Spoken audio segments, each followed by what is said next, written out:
Shalom, selamat malam Bapak Ibu, Saudara-saudari, adik-adik dan oma opa yang diberkati Tuhan. Kita bersyukur kembali ada di dalam ibadah keluarga di hari Rabu 3 November 2021.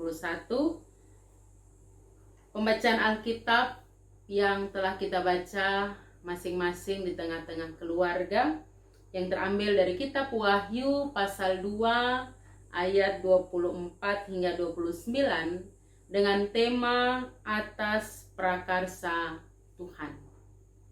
Bapak Ibu saudara-saudaraku, adik-adik dan oma opa yang diberkati Tuhan. Wahyu adalah terjemahan dari kata Yunani apokalipsis yang artinya pengungkapan atau penyingkapan. Dan kitab Wahyu adalah kitab yang boleh dikatakan jarang dibaca oleh umat Tuhan. Mengapa demikian? Karena kitab ini membukakan atau menyampaikan rahasia-rahasia sorgawi kepada manusia tentang akhir zaman yang juga membicarakan tentang antikristus dan Yerusalem baru. Tetapi di dalamnya kita diingatkan untuk senantiasa berjaga-jaga, untuk senantiasa berjuang agar kita menjadi seorang pemenang. Bapak Ibu saudara-saudaraku, ayat bacaan kita tentu tidak terlepas dari ayat 18 hingga ayat 23 dengan judul perikop kepada jemaat di Tiatira. Jemaat di Tiatira ini dipuji sebagai jemaat yang murah hati, sebagai jemaat yang setia di dalam iman, yang rajin memelihara ajaran yang benar. Tuhan juga memberikan pujian karena jemaat ini tidak melempem, tetapi mereka tetap bersemangat, tetap bergiat di dalam pelayanan. Namun di dalam ayat 20, ayat sebelumnya dari bacaan kita, dikatakan, tetapi aku mencela engkau karena engkau membiarkan wanita Izebel yang menyebut dirinya nabiah mengajar dan menyesatkan hamba-hambaku supaya berbuat zina dan makan persembahan berhala. Oleh karena itu, yang mau dikatakan yang jelas bahwa Izebel dalam kitab Wahyu ini adalah seorang tokoh gereja karena disebut sebagai seorang nabiah. Ia banyak mengajar, memberikan pengajaran ke sana kemari. Ia sangat terkenal. Izebel tampaknya berhasil mendapatkan keuntungan materi dari banyak pengikutnya. Tetapi ajarannya tidak terlalu jelas apa yang ia ingin sampaikan. Bahkan ia mau mengatakan bahwa segala sesuatu halal. Apapun yang diinginkan selamanya tidak merugikan orang lain, boleh-boleh saja dilakukan. Tidak ada larangan karena Kristus telah memerdekakan kita dan kita bebas untuk menikmati semuanya. Tetapi akibatnya Bapak Ibu Saudara-saudara, para pengikutnya bebas melakukan dan mengikuti praktek-praktek seks bebas dalam melakukan penyembahan-penyembahan di kuil-kuil dewa-dewa Yunani dan menikmati makanan yang telah dipersembahkan kepada dewa-dewa. Oleh karena itu, khususnya di dalam ayat 21 hingga 23, hukuman yang akan dijatuhkan bagi Izebel dan pengikut-pengikutnya, akan tiba waktunya Izebel menanggung semua buah dari kejahatannya. Allah akan menunjukkan kuasanya atas Izebel.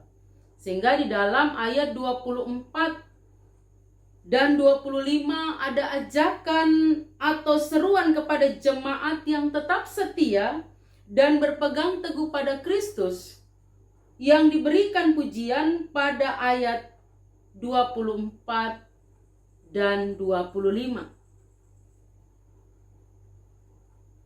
Dan ayat 26 menjadi ayat kunci perenungan kita di malam hari ini. Saya bacakan, dan barang siapa menang dan melakukan pekerjaanku sampai kesudahannya, kepadanya akan kukaruniakan kuasa atas bangsa-bangsa. Artinya bahwa di dalam setiap perjuangan, di dalam setiap pergumulan, untuk kita tetap setia melayani Tuhan, di dalam panggilan dan pengutusan yang Tuhan percayakan di seluruh lini kehidupan. Apabila kita menang dan melakukan pekerjaanku, melakukan pekerjaan Allah yang dipercayakan Allah kepada masing-masing kita, maka dikatakan bahwa akan diberikan kuasa. Bahkan di dalam ayat 27, dan ia akan memerintah mereka dengan tongkat besi. Mereka akan diremukkan seperti tembikar tukang periuk, sama seperti yang kuterima dari Bapakku. Artinya bahwa sesuai dengan tema kita atas prakarsa Tuhan, maka setiap karya layan yang kita lakukan, bukan karena kita kuat, bukan karena kita hebat, bukan karena kita mampu, tetapi karena Tuhan yang berkarya di dalamnya, Tuhan yang berprakarsa. Siapalah kita ini, Bapak Ibu Saudara? Kita adalah manusia yang berdosa, penuh dengan kelemahan, penuh dengan keterbatasan.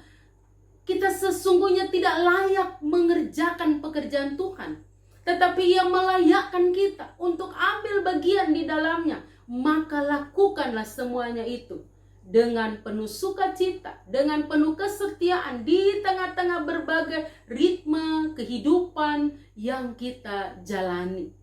Ia menginginkan agar kita tetap melakukan pekerjaannya.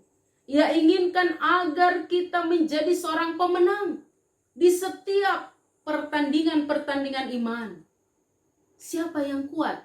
Tidak ada seorang pun yang kuat, Bapak Ibu Saudara.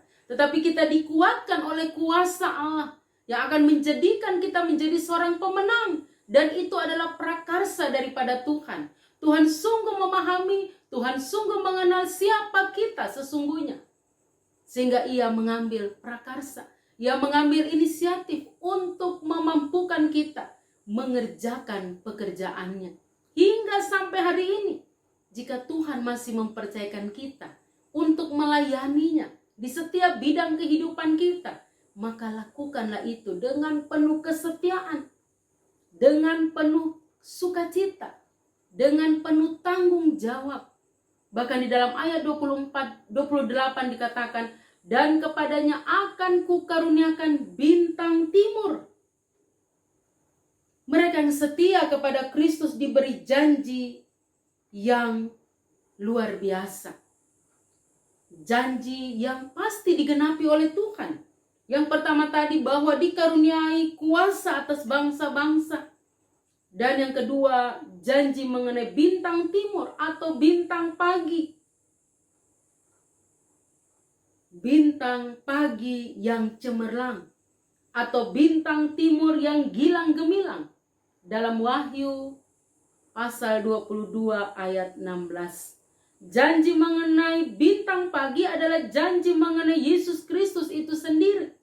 Jika orang Kristen, jika Bapak Ibu Saudara dan saya hidup dengan benar, di akhir hidup kita akan menjadi milik Kristus sepenuhnya dan tidak akan kehilangan Dia untuk selama-lamanya. Jemaat di Tiatira, mereka harus berjuang keras dan tekun untuk dapat mempertahankan iman mereka kepada Kristus. Ada yang bisa bertahan dan mendapat pujian, namun tidak sedikit yang terjerumus pada ajaran dan pengaruh Isabel. Siapa yang kuat? Siapa yang teguh beriman? Siapa yang cepat tergoda dengan dunia ini? Siapa yang meninggalkan salib Kristus? Siapa yang membelakangi Allah? Siapa yang murtad kepada Allah? Lihatlah apa yang pada akhirnya diberikan Tuhan Oleh karena itu Bapak Ibu Saudara, apa yang menjadi perenungan kita? Bagaimana gereja yang adalah persekutuan, gereja yang adalah lembaga, gereja yang adalah diri kita sendiri harus berinteraksi dengan dunia ini. Apakah seperti yang diajarkan Izebel, menghanyutkan diri saja dengan kesenangan dunia ini? Atau sebaliknya, mengasingkan diri secara total dari dunia ini dan mengikuti Kristus dengan kesungguhan hati. Biarlah di dalam hari-hari kehidupan kita tetap memiliki telinga yang peka. Sebagaimana di dalam ayat 29, siapa bertelinga hendaklah ia mendengarkan apa yang dikatakan Roh kepada jemaat-jemaat. Mendengar dan melakukannya. Firman Tuhan yang kita dengar setiap hari, setiap waktu, biarlah oleh kuasa Roh Kudus kita dapat memberlakukannya dengan penuh kesetiaan. Dan Allah di dalam Yesus Kristus akan terus memperlengkapi kita, menolong kita dalam setiap kelemahan, dalam setiap keterbatasan, sehingga kita tetap fokus hanya kepada Kristus, hanya kepada kebenarannya yang menghidupkan dan membebaskan kita untuk menjadi orang-orang yang menang di tengah-tengah berbagai tantangan, pergumulan, dan setiap hal yang kita hadapi hari lepas ke sehari. Berharaplah kepada Kristus di tengah-tengah gumul juangmu, dalam keluarga, dalam kehidupan pribadi, dan lihatlah Allah bekerja bagi masing-masing kita untuk memberikan yang terbaik bagi kehidupan kita sebagai anak-anak Tuhan. Maukah kita mengerjakan pekerjaan Tuhan dengan penuh kesetiaan, dengan penuh tanggung jawab, sebagai respon iman, ungkapan syukur kita kepada Allah yang telah mempercayakan segala sesuatu yang terbaik bagi kita kini dan di sini. Walaupun kita menghadapi berbagai tantangan, lihatlah Tuhan juga ada di sana untuk menopang kita agar kita tetap setia sampai pada akhirnya. Terpujilah Kristus. Amin.